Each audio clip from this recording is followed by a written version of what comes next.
आध्यात्म के बिना जीवन बिल्कुल अधूरा है, क्योंकि आपके पास बहुत कुछ हो, स्वास्थ्य भी ठीक ना हो और आध्यात्म का कुछ अता पता नहीं, तो आपकी बात नहीं बनती। अब आध्यात्म के लिए, आध्यात्मिकता के लिए कई लोग बड़े भक्ति भाव करते हैं, भिन्न भिन्न प्रकार की भक्ति करते हैं। कोई अलग अलग तरह के मंत्र जाप करते हैं, कोई कुछ अलग अलग कंसंट्रेशन बनाते हैं अपने एक एक स्थान पर कि यहाँ से हमको कुछ होगा। तो अलग अलग तरीके से लोग प्रयास करते हैं। कई लोग कहते हैं गायत्री मंत्र का जप करो, इससे आपको बड़ा लाभ मिलेगा। कोई ओम ध्वनि कराते हैं, कोई महामृत्युंजय का जाप को कर रहे हैं लगातार। कोई धन चाहिए तो धन के लिए कुछ और प्रकार के जप कर रहे हैं।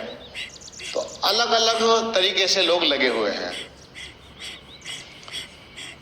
आध्यात्मिकता का जो वैसे अर्थ है, स्वरूप का बोध जिससे हो वो अध्यात्म। आध्यात्मिकता यही है कि आप उस तत्व को समझ गए हैं कि मुझे अब जाना किधर है, जाना किधर है, किस पथ पर चलना है, उसको आप समझ गए हैं तो आप आध्यात्मिक व्यक्ति हैं कि आप उस पगडंडी पर चलने वाले हैं। और आध्यात्मिकता, कई लोग अपने घरों में भी मंदिर सा बना करके वहां भी पूजा करते हैं, कई मंदिर बना बना करके भी पूजते हैं। अब ये तो जो सनातन धर्म से जुड़े हुए लोग हैं वे हुए। बाकी जो दूसरे मत हैं, जो यहूदी हैं, पारसी हैं,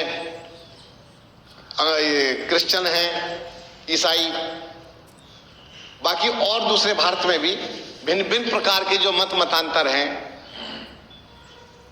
कुछ ऐसी भी जातियां हैं या ऐसे भी मनुष्य हैं कि जो हमारी संस्कृति का उनको कुछ दूर दूर तक अता पता नहीं है। वो मानने के नाम पर कुछ और ही मानते हैं। उनके भी अपने कुल देव होते हैं, कुल देवता होते हैं, इष्ट देव अलग अलग ढंग के उन्होंने बनाए हुए होते हैं।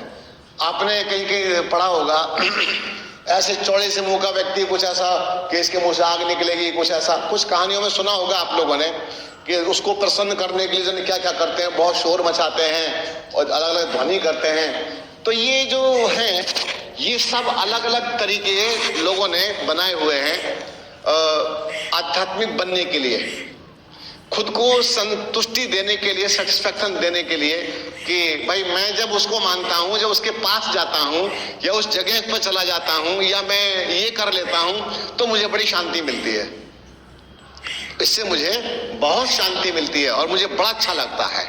तो आध्यात्मिकता के लिए लोगों ने भिन्न भिन्न प्रकार के साधन खोजे हैं, लेकिन जो परम तत्व है वो तो परम तत्व ही है, परम तत्व ही है।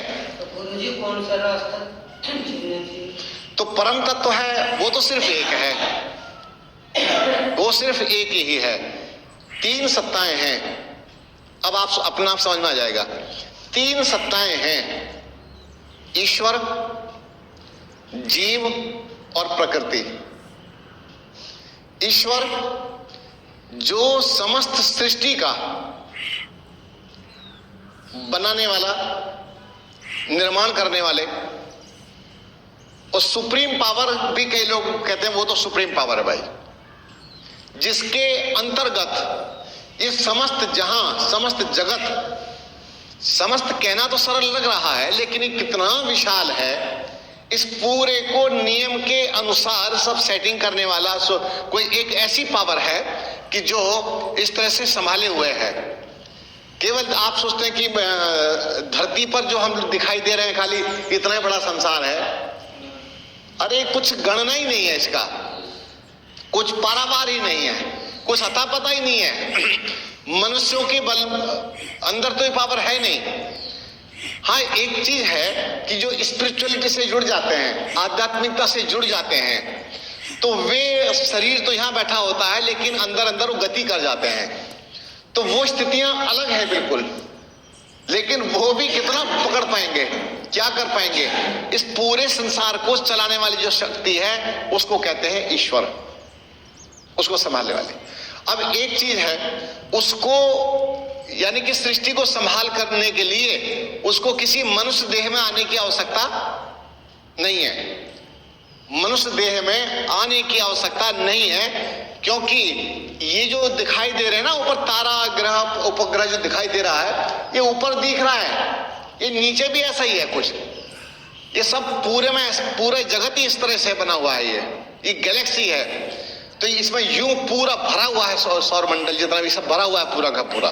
तो इसको चलाने वाली जो शक्ति है, ये तो आप जो टेलीस्कोप जितना भी सब दिखाई दे रहा है, बोले चांद में जाकर के टेलीस्कोप लगा दिया वहां से दिखाई दे रहा है, मैं आपको बता रहा हूं सारे टेलीस्कोप फीके हैं, कुछ काम ही नहीं करेंगे, वहां तक है ही नहीं, मतलब ही नहीं है। तो इसी प्रकार से इस संपूर्ण जगत को चलाने वाली जो शक्ति है, बनाने वाली जो शक्ति है, जो इसका कर्ता धर्ता निर्माता है, उसका नाम है ईश्वर। अब फिर जीव क्या है? जीव है जो मनुष्य यानी कि जो शरीर धारण करता है। शरीर धारण करने का धर्म है जीवात्मा का, जो आपके अंदर है, मेरे अंदर है, और भी पशु पक्षी इत्यादि जितना भी है, ये सब जो दिखाई दे रहे हैं, जलचर थलचर नभचर, इन सब में जो रहने वाले हैं ये सब जीव हैं। और केवल यही नहीं, और भी जो अन्य ग्रह हैं जहां पर जीवन है, मनुष्य जीवन की बात नहीं कही है मैंने, जहां पर जीवन है वहां किसी भी प्रकार के जीव रहते होंगे, तो उन सब का संचालन करने वाली, मतलब जीवात्मा कहीं भी जन्म ले सकता है अपने कर्मों के आधार पर।